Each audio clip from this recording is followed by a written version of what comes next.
Hey guys, and welcome to another Girls Frontline 2 video. Today is going to be a pretty quick one. This challenge mode part 2 goes pretty fast if you do the strategy. So to start it off, all you're going to need is similar to the last strategy that I used. You're going to need your Nagants, your Nemesis, as well as some sort of DPS. Sharkry is who I'm using because it's more free to play friendly, but whoever you want, honestly. Cheetah is really useful, drops a buff on anyone when I use her, so you can use Cheetah. And the one who matters the most is a QJ. As per usual, you gotta abuse QJ. Now, the QJ you kind of want to use is one of them with the legendary weapon. I tried a QJ that was like super Omega free to play friendly.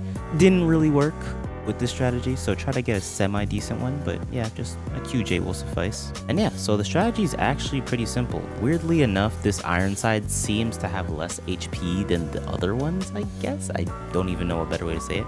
Or maybe it's just easier to do damage to him, but yeah, no, the strategy's simple. You take your Cheetah, drop her right here on this square. It allows you to buff every single unit in the party, which is good. Now, the buffs are random, I think, so some runs are going to be better than others, but it doesn't really matter if you have a good enough QJ.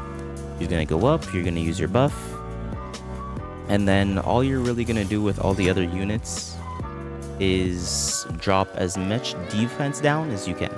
So I'm going to use my Nemesis first to drop the defense down. Yeah, my Nemesis has a mark, I'll show you right here, Prophecy of Morning, and whenever they take damage, it'll cause them to have a defense down. That's the point I have in my position key right here. Insight, defense down. So when I use my ult, it'll just drop a defense down on them.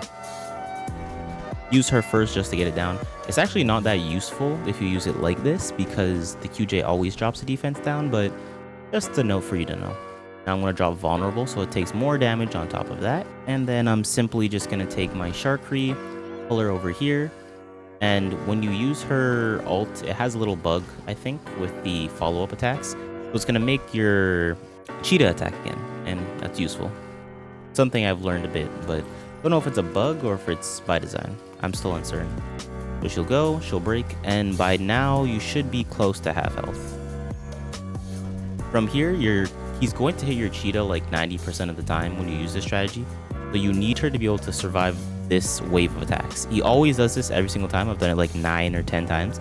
Always does this. And your QJ will be shot with one sniper shot. So you need to make sure that they live through that. And after that, it should just be done. So the order I like to do it is I like to use my Cheetah first. For no inherent reason. This is just to get it down so it breaks faster.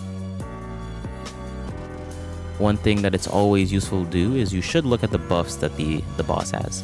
So you should always check. You just click anywhere else, you check it on, and here we have defense down and vulnerable. That means that every buff is on him. You don't need to, well, debuff is on him, so you don't need to worry about anything but damage.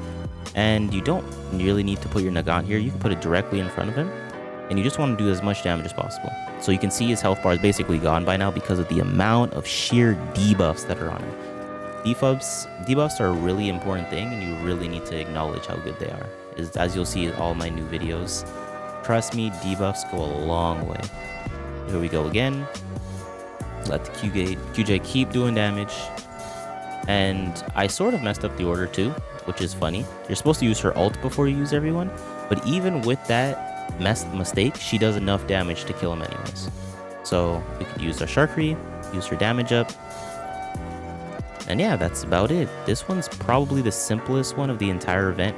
I'm a little disappointed. I would expect more because I actually feel like doing a strategy that has less to do with just killing him right away. But first event, can't expect too much from it. So if you enjoyed the video, as usual, feel free to like and subscribe, and I'll see you in the next one. Peace.